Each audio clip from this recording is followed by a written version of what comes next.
Hi everyone! Today I'm talking about watercolor.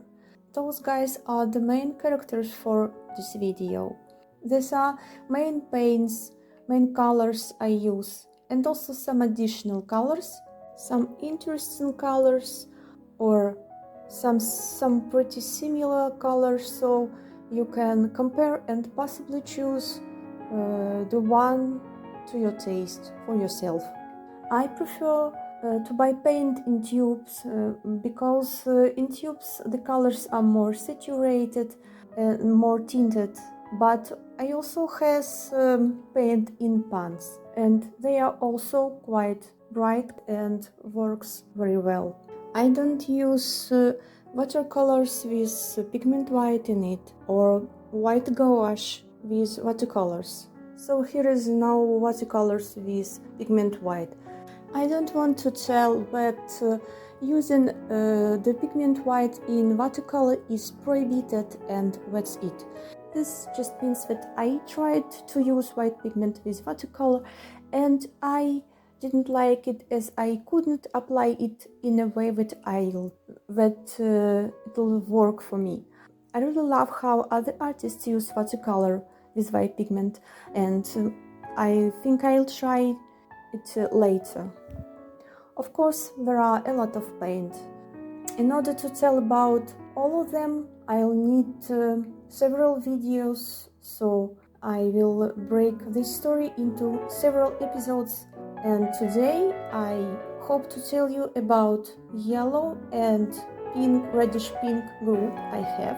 I use brands such as Sennelier, Daniel Smith, Van Gogh and Holbein. If you love these brands, if you're interested to know how this paint performs, this video is for you. A list of paintings mentioned in this video is in the description below. I'll start with the group of yellow colors. My palette is mainly a portraitist palette, so I have a lot of yellows. Yellow is very important to me as it is used in skin tone mixtures, and not only for skin tone. Yellow is actually used to obtain more complex, beautiful greens and unusual turquoise mixtures. The very first yellow I have here is the yellow from Winsor Newton, and its name is Winsor Yellow. It's based on pigment yellow 154. It's transparent bright yellow with a natural yellow undertone, not cold and not warm, pretty well tinted paint. It applies smoothly and evenly, non-granulating, easy to work with. It is basic yellow that works very well in mixtures. It is wonderful for creating limited color palettes, so if to choose one yellow to keep in your palette, it is this one. Next we go to the Winsor Yellow Deep, also from Winsor Newton, based on the pigment yellow 65. It's warmer yellow, but not too warm. It's a bit more tinted color, and it's also wonderfully applies. It's easy to work with, non-granulating, also wonderful in mixtures. Also pretty transparent yellow. Yellow from Van Gogh. It's Indian yellow on yellow 83. It's also warm color. It's pretty close to the previous yellow. I can say it's almost identical.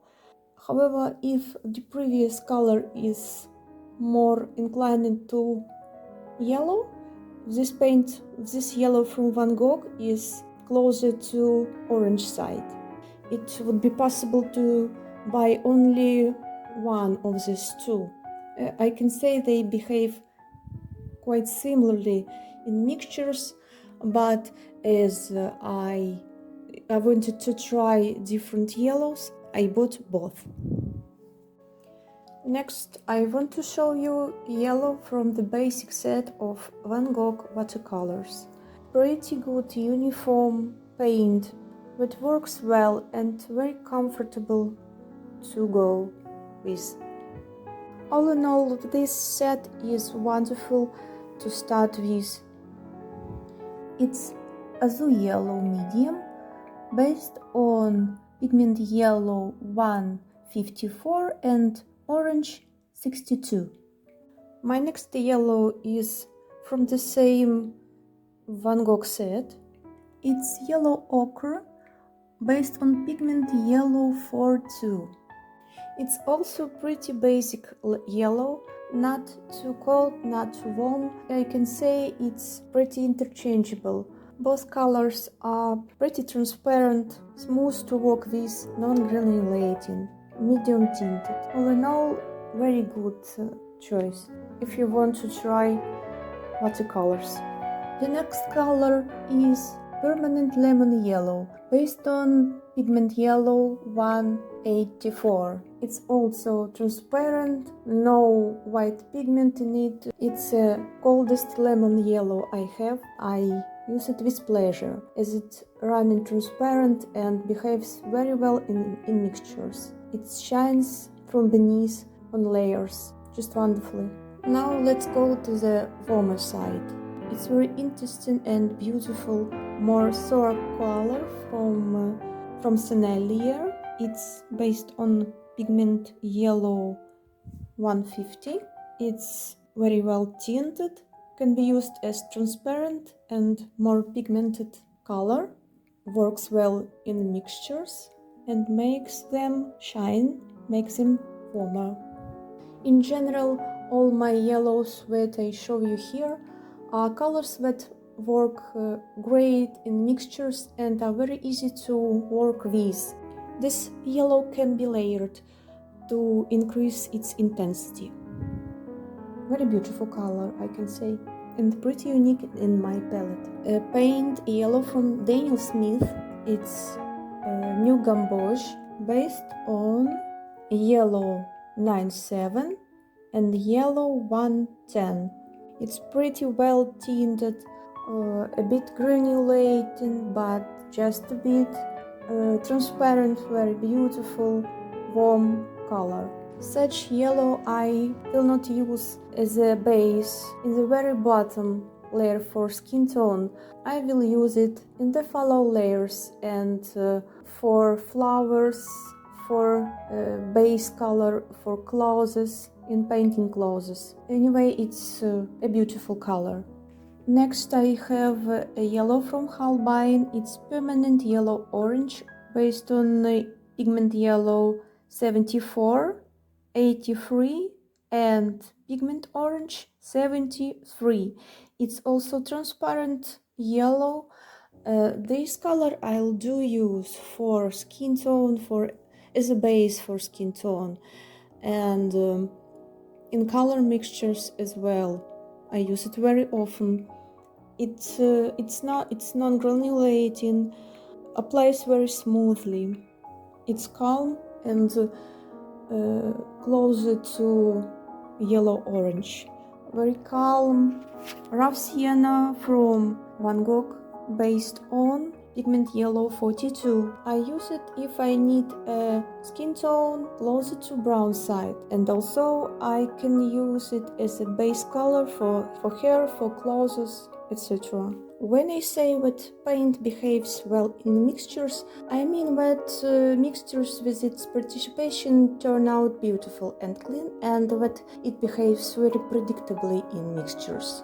Most of these paints from this video behave exactly like this. Next I have a French oak ochre from Daniel Smith based on yellow 43. It's also very transparent, very calm color, which is a bit unusual for paints from Daniel Smith, as most Daniel Smith paints are bright and very tinted, and you need to be careful and add a lot of water to not create too bright and unexpected spot on your painting. They are quite similar in their properties, this one and the previous paint. Both are transparent and apply evenly, but still slightly different in hue. So you can choose one of them depending on your goal, on your preferences, on your idea. It's gold ochre from Sennelier. It's based on Pigment Yellow 119, Yellow 42 and Yellow 83.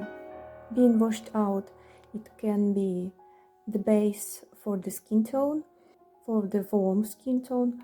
This yellow also can be layered to increase its intensity. So in my painting, this color plays the same role as two previous paints. The next color is Pearl Orange from Van Gogh. It's based on Pigment Orange 73. Being washed out, this paint is very transparent and produces a beautiful pink undertone. And in thick form, right from the tube, it can be applied as densely as gouache and produce the same density and brightness of color. I really love this paint and can't imagine my palette without it. In a dense form, this paint can be a bright accent in your work, and being washed out, it's warm and shiny underpainting. And now I want to show you what this row looks like when all the swatches are already done and the watercolor is dry. I can say that the colors have hardly changed. They are just as intense as in a wet form. The next color we have here is Chinese Orange from Sennelier, based on Pigment Yellow 150, Red 209 and Brown 23.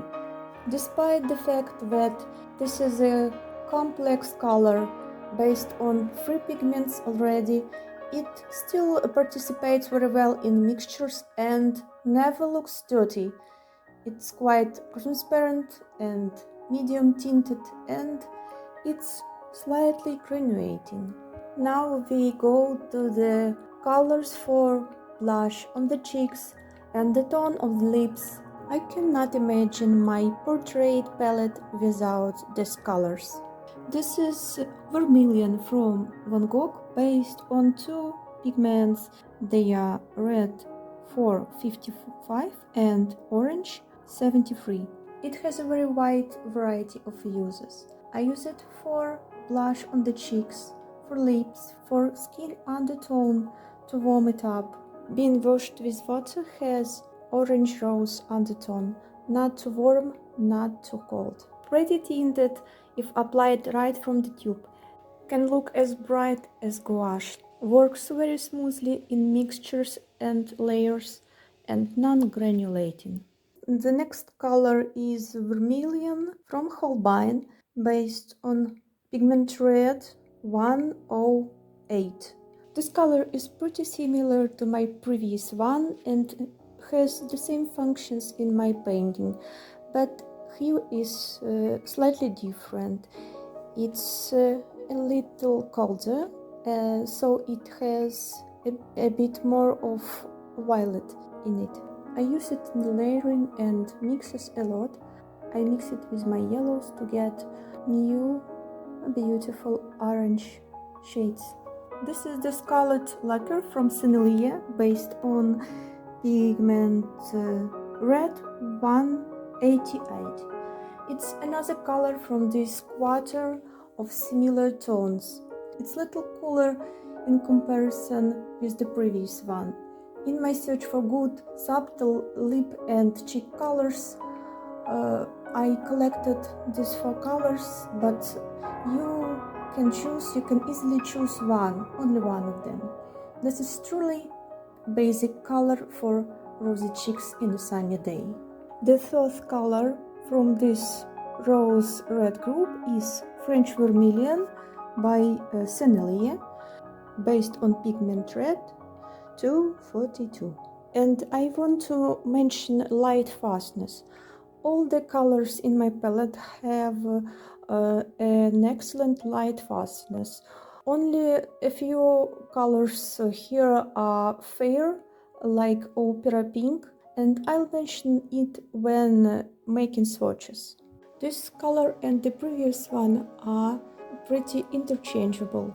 They do have a bit different hue, but if I had to choose between them, I would choose this one because it's more saturated. It's easy to make the color less saturated, adding a lot of water in it, but it's impossible to make it more saturated if it does not have this ability. Now we go to the rose violet side of the red.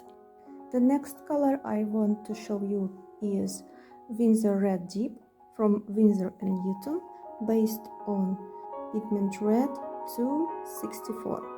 It's even more deep pink, closer to purple side. It's beautiful for floral paintings. Its color is the beautiful color of petals of autumn peonies. I used it for painting a kimono. Cheeks and rose shadows with it turn out colder and deeper. But this color also can be very transparent. It's smooth and non-granulating and works very well in mixtures. And now we move to one of the most important must-haves of my palette, of my reds. I use this color very often in mixtures. It's Alizarin Crimson by Winsor Newton, and it's based on Pigment Red 83. And for shadows, I often use a mix of Alizarin Crimson, that I show you right now, with some blue to get a beautiful violet gray color. It always looks beautiful, rich, and never dull. So now you know why Alizarin Crimson is must-have in my palette. Here I have a carmine from Van Gogh, based on Pigment Red 176, and in terms of hue, it's pretty similar to the previous color, to the Alizarin Crimson from Winsor Newton. But it still looks special with a bit more violet undertone in it, very smooth non-granulating color. If being layered, it increases its saturation. I mention this quality of layering of the paints so often because there are colors, there are pigments that do not do this. For example, they are colors based on black pigment, but black pigment is responsible for granulation, and when being added to any of the paints, it will make it granular and more neutral in color.